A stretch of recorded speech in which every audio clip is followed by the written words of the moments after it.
नमस्कार दोस्तों, नोबुक चैनल में आपका स्वागत है। आरएएस 2018 के इंटरव्यू के लिए हमने ये सीरीज शुरू की हुई है ताकि आप इंटरव्यू में बेहतरीन से बेहतरीन परफॉर्म कर सकें। तो आज नहीं तो कल रिजल्ट आ ही जाएगा आरएएस का। उसके बाद हमारे पास आरएएस इंटरव्यू की तैयारी करने के लिए बहुत ही कम समय बचेगा। तो इसीलिए हम अभी से तैयारी करना शुरू करेंगे, तभी इंटरव्यू में परफॉर्म कर पाएंगे बेहतर। तो ये जो सीरीज़ है इसमें आज हम 3 टॉपिक कवर करेंगे। पहला होगा हमारा इंडिया जापान मून मिशन, फिर हम बात करेंगे डेट फ्री कंपनीज क्या होती हैं, और फाइनली हम बात करेंगे ऑपरेशन डेजर्ट चेस के बारे में। तो चलिए शुरू करते हैं topic. India Japan moon mission. तो इंटरव्यूअर आपसे पूछ सकता है कि ये जो मिशन है वो हाल ही में चर्चा में क्यों रहा है, और इस मिशन से भारत को क्या क्या फ़ायदे मिल सकते हैं और क्या क्या नुकसान भी हैं। तो चलिए देखते हैं। देखिए, भारत और जापान के द्वारा ये जो एग्रीमेंट है मून मिशन के लिए 2017 में ही साइन कर लिया गया था, पर हाल ही में जापान ने इसकी शर्तों को और किस तरीके से इस मून पर जाने का ये जो मिशन है वो कंप्लीट किया जाएगा, उसके संबंधित कुछ इन्फॉर्मेशन हाल ही में साझा की है, इसीलिए ये चर्चा में बना हुआ है। तो ये जो मिशन है ये 2023 के बाद लॉन्च किया जाएगा। इस मिशन के अंतर्गत एक लैंडर होगा, एक रोवर होगा, और इसे भेजा जाएगा जिस अंतरिक्ष यान से, वो अंतरिक्ष यान जापान की ही एक कंपनी मित्सुबिशी हेवी इंडस्ट्री, जो कि एक प्राइवेट पार्टनरशिप कंपनी है, वो अवेलेबल कराएगी। उस रॉकेट का नाम है H3। और इसके साथ ही जो रोवर भी उपलब्ध कराया जाएगा वो भी जापान की स्पेस एजेंसी जाक्सा के द्वारा उपलब्ध कराया जाएगा। तो यहाँ पर आप एक बार चित्र देख सकते हैं कि एक जो रॉकेट होगा वो H3 होगा, और इसमें रोवर जो है वो उतारा जाएगा जो कि जापान के द्वारा बनाया जाएगा, और लैंडर जो है वो भारत के द्वारा उसका निर्माण किया जाएगा। तो अब ये देख लेते हैं कि ये क्या रीज़न है कि हम जापान के साथ इस एग्रीमेंट को साइन कर रहे हैं, जापान के साथ कोलेब्रेशन में हम काम कर रहे हैं। पहले देख लेते हैं कि कौन कौन से देश कितना कितना बजट जो है वो एरोस्पेस के ऊपर खर्च करते हैं। तो देखते हैं, यूएसए जो है वो $23 बिलियन खर्च करता है अंतरिक्ष के ऊपर, मिशन जो भी वो लॉन्च करता है उसके ऊपर। तो ये जो है ये सभी देशों से बहुत बहुत ज़्यादा है। और यहाँ हम देखते हैं कि हमारा जो देश है, हमारी जो इसरो है, उसके लिए जो बजट है वो लगभग $1.8 बिलियन है। तो ये जो मिशन हम जापान के साथ कर रहे हैं, इसमें फ़ायदा हमको ये होगा कि हमारी जो कॉस्टिंग है वो कम हो जाएगी, और जापान की कॉस्टिंग भी कम लगेगी इस मिशन के ऊपर। अब यहाँ समस्या ये है कि जब हमारे पास GSLV मैक 3 रॉकेट है, तो फिर हम जापान का H3 जो कि अभी टेस्ट भी नहीं किया गया, उसको ऊपर कैसे विश्वास कर रहे हैं, जबकि GSLV मैक 3 के द्वारा हम एक मिशन इससे पहले भेज चुके हैं। दूसरी बात यह है कि जापान जो है वो अपना रोवर भी उपलब्ध करा रहा है, तो और ये जो मिशन लॉन्च किया जाएगा वो जापान से किया जाएगा, तो इसका मेन जो क्रेडिट मिलेगा वो मिलेगा जापान को। तीसरी बात हम यहाँ पर आलोचना के रूप में यह देख सकते हैं कि अमेरिका भी अपना आर्टेमिस मिशन जो कि लॉन्च करेगा 2024 में, जो कि एक ह्यूमन मिशन है चंद्रमा पर भेजने का, दक्षिणी पोल पर। तो वो जो मिशन है वो 2024 में भेजा जाएगा, और उसी टाइम पर हम अपना ये वाला मिशन भेज रहे हैं जो कि मैन रहित मिशन है। तो यहाँ पर सवाल ये भी उठता है कि क्या हमारा मिशन उस मिशन से compete कर पाएगा, क्या हम उतनी ज़्यादा इन्फॉर्मेशन लेकर आ पाएंगे जितनी इन्फॉर्मेशन आर्टेमिस मिशन के द्वारा अमेरिका इकट्ठी करेगा। यहाँ जाक्सा का ये भी कहना है कि हमारा जो रोवर है वो काफ़ी एफिशिएंट है वहाँ से इंफॉर्मेशन कलेक्ट कर कर यहाँ तक पहुँचाने में। तो चलिए देखते हैं कि किस तरीके से हमें इसका फ़ायदा फ्यूचर में मिल सकता है।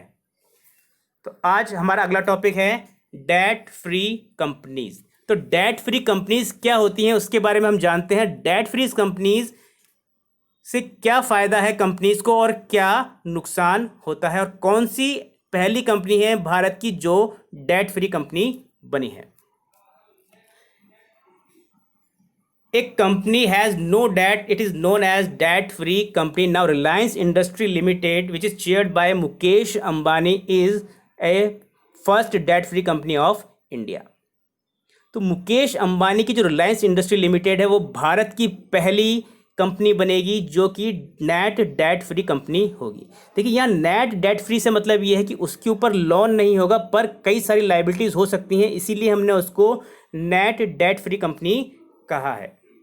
2019 में जो जनरल मीटिंग होती है उसमें मुकेश अंबानी जी द्वारा कहा गया था कि 2021 मार्च तक we will be debt free company and before that period it has achieved this. Reliance industry limited has raised 1.68 lakh crore rupees within 2 months by selling its stake in the RIL. It has sold its 24.7% stake in Reliance Industry Limited. यह अपने 24.7% तक की हिस्सेदारी बेच चुकी है कई विदेशी कंपनियों को और वहाँ से इसने 1.68 लाख करोड़ रुपए जुटाए हैं जो कि काफ़ी हैं इसका डेट पे करने में. यहाँ हम देखते हैं कि फेसबुक ने इसमें 9.9% की हिस्सेदारी जो है वो खरीदी है. Silver lake, Vista equity partnership और ऐसी ही कई कंपनियां हैं जिसने इसमें पार्टनरशिप खरीदी है. कुल 11 ऐसी कंपनियां हैं जिससे ये फंड जुटाया गया है. रिलायंस इंडस्ट्री लिमिटेड के ऊपर लगभग $21 बिलियन का डेट है जिसे वह इससे आसानी से चुका पाएगा.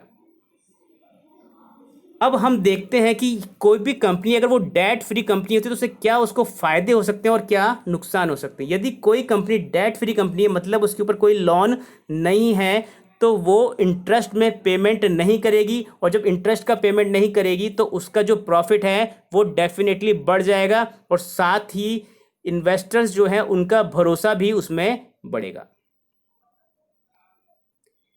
लेकिन यहाँ पर एक नुकसान ये भी है कि यदि कंपनी जो है उसने कहीं से डेट नहीं ले रखा तो उसको ज़्यादा इनकम टैक्स पे करना पड़ेगा. फॉर एग्जांपल सपोज कीजिए किसी कंपनी को 1000 करोड़ रुपए का फ़ायदा होता है और यदि वो 500 करोड़ रुपए इंटरेस्ट के रूप में पे करती है तो उसके 500 करोड़ रुपए के ऊपर ही उसको इनकम टैक्स देना होगा. वहीं अगर दूसरी कंपनी जो है उसको 1000 करोड़ रुपए के ऊपर कॉर्पोरेट टैक्स या इनकम टैक्स पे करना होगा.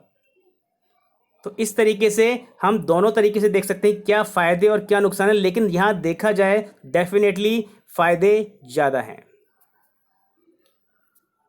तो चलिए अगला टॉपिक देखते हैं, ऑपरेशन डेजर्ट चेज. तो इंटरव्यूअर आपसे पूछ सकता है कि हाल ही में आपने सुना होगा ऑपरेशन डेजर्ट चेज के बारे में. ऑपरेशन डेजर्ट चेज क्या है और किस के रिगार्डिंग ये ऑपरेशन था और इसमें क्या क्या एक्टिविटीज़ थी जो हुई थी.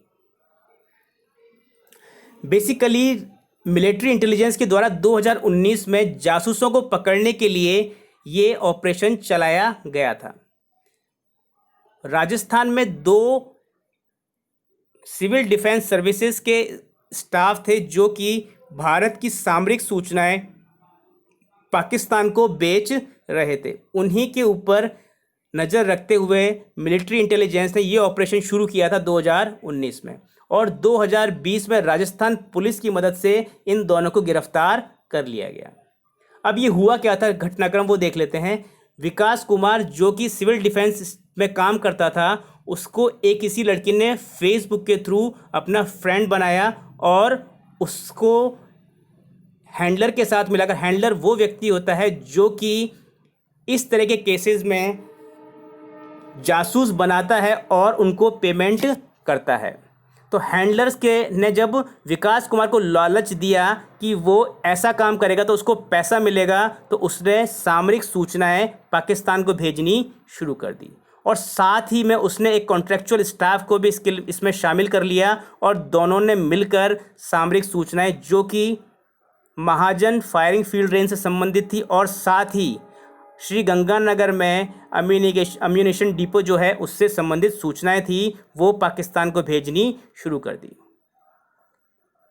फाइनली मिलिट्री इंटेलिजेंस के इनपुट से इन दोनों को गिरफ्तार कर लिया गया और पता लगाया जा रहा है कि कौन कौन सी सूचनाएं इनके द्वारा वहां भेजी गई थी. तो इस तरीके से हम ये देख सकते हैं यहाँ पर कि किस तरीके से सोशल प्लेटफॉर्म का गलत उपयोग करके यहाँ पर उसको फंसाया गया, और यहाँ पर ये हमारे को भी सीख मिलती है कि हमें इस चीज़ का ध्यान रखना चाहिए कि इस तरह के किसी भी ट्रैप में हम ना फंसें। तो इसी के साथ मैं ये टॉपिक ख़त्म करता हूँ। आपके सामने इंटरव्यू के नए क्वेश्चन लेके फिर हाजिर होऊंगा ताकि आप इंटरव्यू में बेहतर परफॉर्म कर सके। तब तक के लिए नमस्कार, थैंक यू सो मच।